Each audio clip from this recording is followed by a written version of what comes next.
Hi guys, welcome back to Westy classes. और आज हम बात करने वाले हैं डीएलएड मैथ्स सिलेबस की कि क्या क्या इसमें है, आपको डिटेल में पता लगेगा आज। ठीक है, इधर देखो।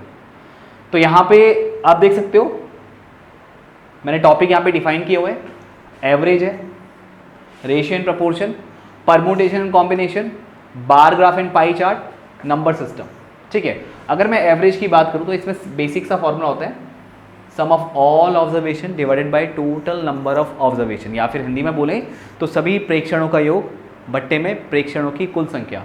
अब इसमें कुछ ट्रिक्स भी होती हैं कि अगर आपको प्रथम नेचुरल नंबर्स जो हैं उनका अगर एवरेज निकालना हो तो कैसे निकालेंगे, इवन नंबर्स का एवरेज कैसे निकालेंगे, ऑड नंबर्स का एवरेज कैसे निकालेंगे, राइट। तो ऐसे क्वेश्चंस काफ़ी बनते हैं। अगर 5 के मल्टीपल का एवरेज निकालना हो, 7 के गुणज का वो एवरेज निकालना हो, मल्टीपल गुणज एक ही बात है, ठीक है, तो कन्फ्यूज मत होइएगा।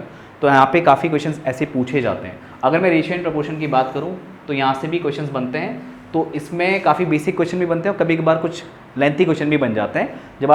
जब इस आप चैप्टर की प्रैक्टिस करोगे ना तो इस चीज़ का ध्यान रखना कि सिर्फ बेसिक क्वेश्चंस नहीं करने, थोड़े से अच्छे लेवल के क्वेश्चन भी आपको करने हैं, ठीक है।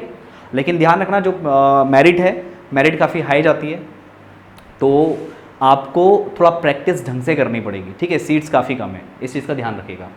परमुटेशन कॉम्बिनेशन की अगर बात करूँ तो यहाँ से क्वेश्चन बन जाता है। यहाँ पे फॉर्मूले आपको पता होने चाहिए, जैसे NPR का फॉर्मूला क्या होता है, NCR का फॉर्मूला क्या होता है, इसके और कौन कौन से फॉर्मूले हैं, जैसे NCN क्या होता है, NC0 क्या होता है, NC1 क्या होता है, या NCR = NCN-R। ये कुछ फॉर्मूले हैं जो आपको पता होने चाहिए।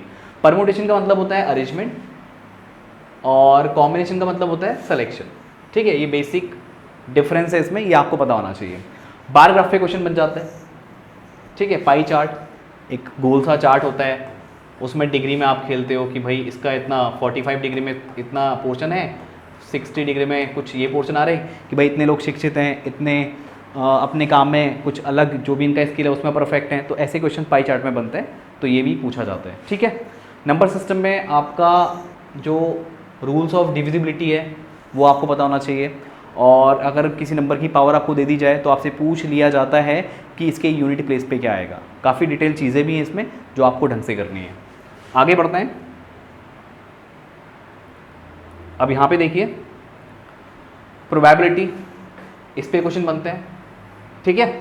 Profit and loss and discount, यहाँ से तो आपको बहुत ढंग से मेहनत करनी है, क्योंकि ये जो टॉपिक है इसमें बहुत तरह की चीज़ें होती हैं, ठीक है।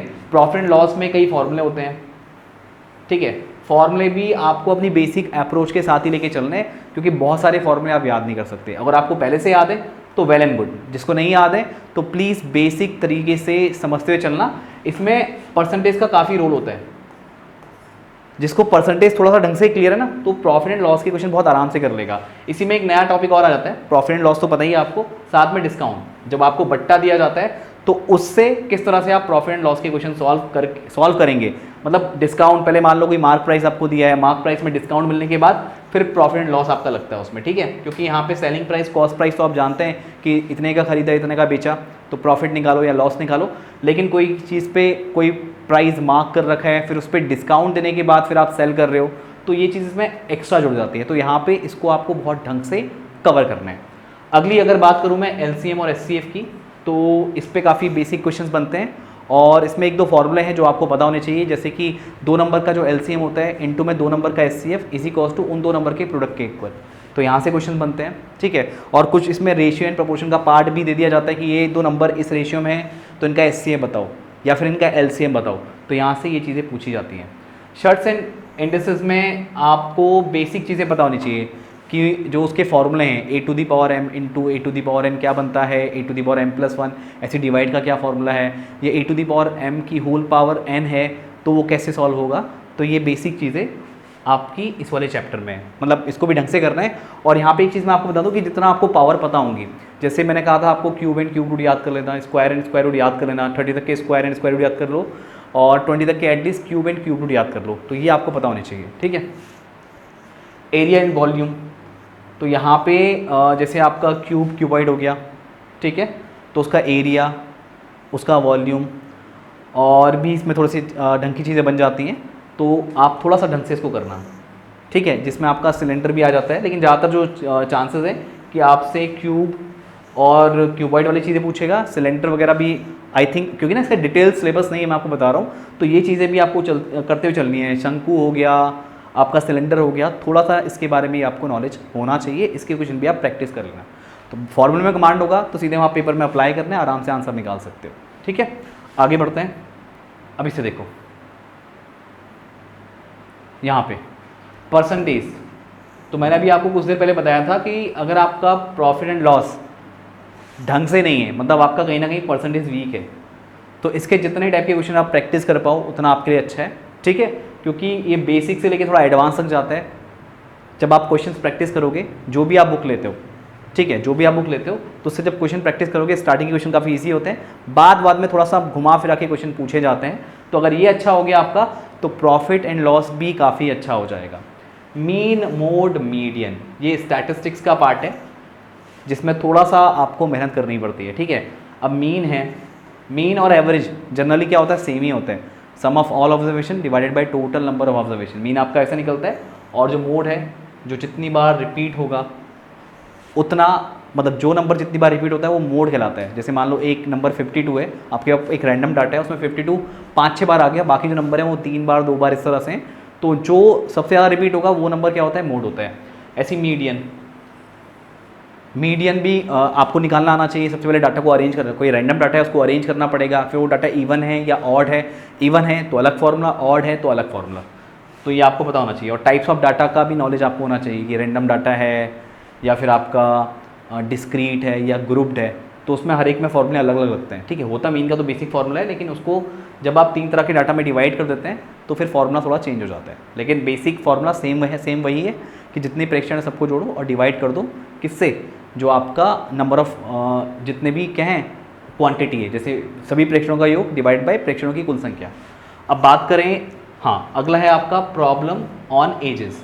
तो यहाँ पे भी क्वेश्चंस बनते हैं कि भाई इसके पापा, मतलब एक बेटा अपने पापा से इतना छोटा है या उनकी एज का इतना टाइम्स है, तो उनके बीच में कुछ इक्वेशन बनती हैं, उसको सॉल्व करना होता है। ठीक है, तो यहाँ पे एज वाले क्वेश्चन भी पेपर में पूछे जाते हैं। और फिर ये बोलता है कि इनकी वर्तमान आयु बताओ, या 3 साल के बाद इनकी आयु कितनी होगी, या 2 साल पहले इनकी आयु कितनी रहेगी, या उनकी आयु का रेशियो कितना होगा। तो ये जो टॉपिक्स है ना, problems on age, ratio and proportion, ये टॉपिक ना मिक्स करके पूछ लेते हैं कि भाई एक ही क्वेश्चन में 2 चीज़ें मिक्स कर दी, कभी कभार ऐसा भी होता है, तो इस चीज़ का आप लोग ध्यान रखिएगा। अब स्पीड, टाइम एंड डिस्टेंस, यहाँ पे ट्रेन वाले क्वेश्चन बहुत पूछे जाते हैं दोस्त, या फिर एक बंदा, एक पुलिस वाला है, वो चोर को पकड़ रहा है, ऐसे क्वेश्चन काफ़ी बनते हैं। तो ये टॉपिक थोड़ा लेंथी है, ठीक है, और इसमें कन्वर्जन आपको पता होना चाहिए। जैसे आपको किलोमीटर पर आवर को मीटर पर सेकंड में कन्वर्ट करना है तो किससे मल्टीप्लाई करोगे, या फिर मीटर पर सेकंड को किलोमीटर पर आवर में कन्वर्ट करना है तो किससे मल्टीप्लाई करोगे। ठीक है, time and work, time and work में आपका इफिशियंसी से रिलेटेड क्वेश्चन आते हैं, या 2 बंदों को इतना काम दिया गया है तो बताओ इनके बीच में अमाउंट कितना बटेगा, किसको कितना रुपया मिलेगा।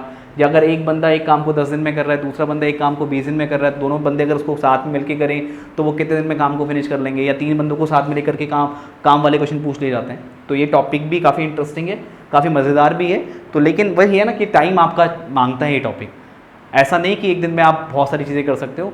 एक रेगुलर टाइम टेबल बनाओ जिसमें आप एक टाइम डिफाइन कर दो कि भाई मुझे इस टॉपिक को इतना टाइम देना है, क्योंकि आपका ये टॉपिक वीक है।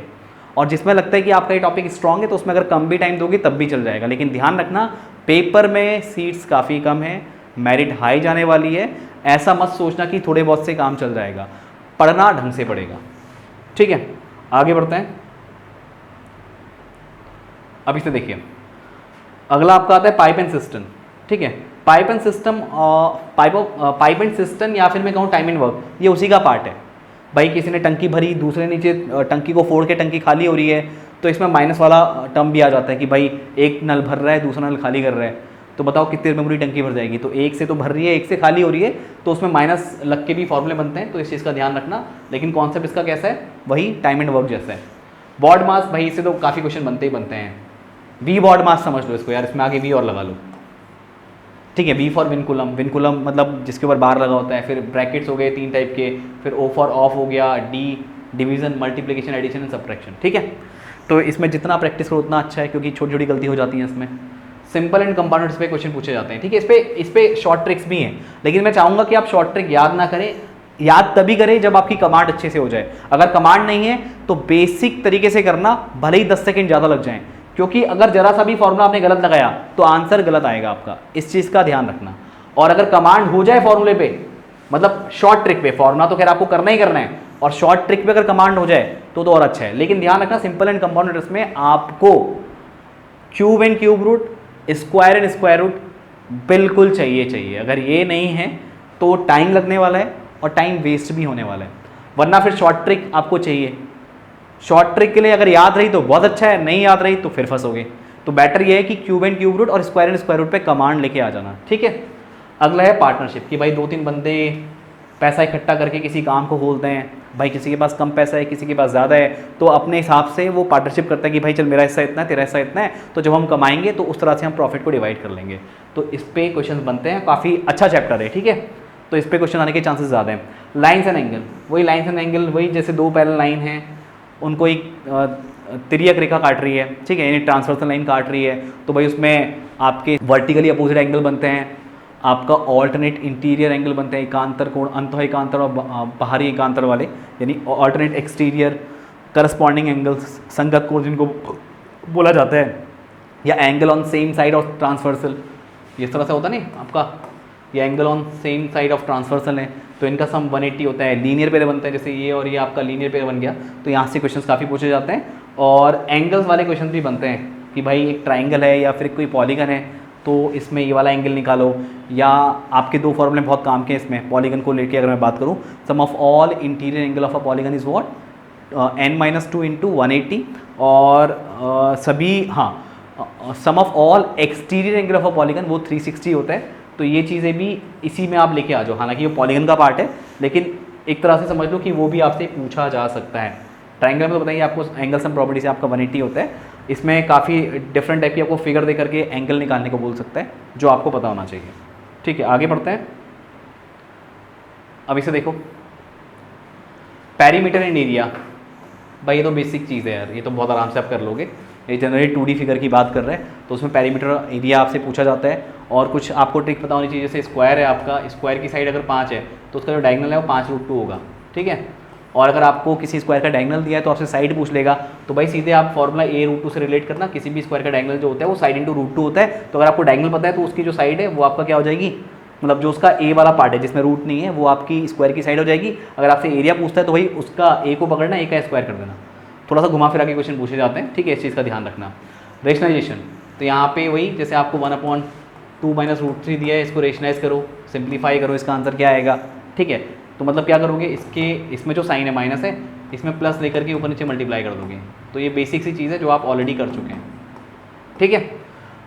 फ्रैक्शन के वर्ड प्रॉब्लम, कि भाई एक फ्रैक्शन है, वही उसके न्यूमरेटर जो है वो डिनोमिनेटर से 1 कम है, फिर अगर दोनों में न्यूमरेटर और डिनोमिनेटर में 2 जोड़ दिया जाए तो फ्रैक्शन ये बन जाता है, तो उसमें एक इक्वेशन बनती है, फिर वो आपको ओरिजिनल फ्रैक्शन वहाँ से निकालना पड़ता है। तो ऐसे क्वेश्चन बनते हैं। और लास्ट में मैं आपको कहूँगा एलजेब्रा के फॉर्मूले अगर याद नहीं तो भाई कुछ भी आपको समझ में नहीं आने वाला है, क्योंकि ये क्वेश्चंस, मतलब इस पर जो क्वेश्चंस बनते हैं वो बहुत ट्रिकी होते हैं। अगर आपको फॉर्मूले में कमांड नहीं है तो आप ना क्वेश्चन को सॉल्व करते रह जाओगे, क्वेश्चन बहुत लेंथी लगेगा, आंसर निकलेगा नहीं।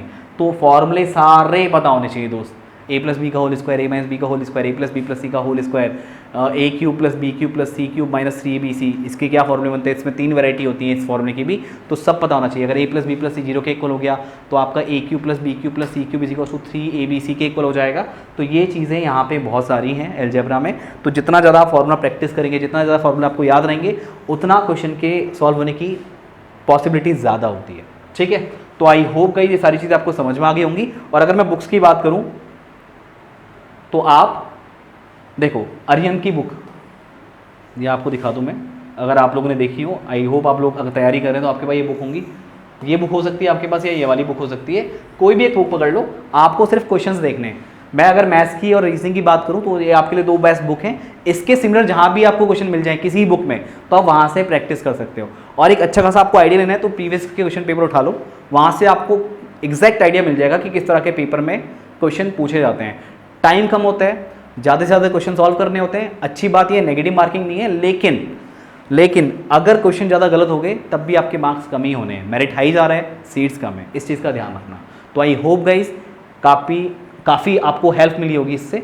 और आई होप कि कुछ अब नया आप करने वाले हो, कुछ प्लानिंग करके ही आप पढ़ने वाले हो। तो ऐसे और वीडियोज़ मैं आपके लिए लाता रहूँगा। अब मिलेंगे हम नेक्स्ट सेशन में एक नेक्स्ट वीडियो के साथ। तो आज के सेशन में इतना ही। Thank you.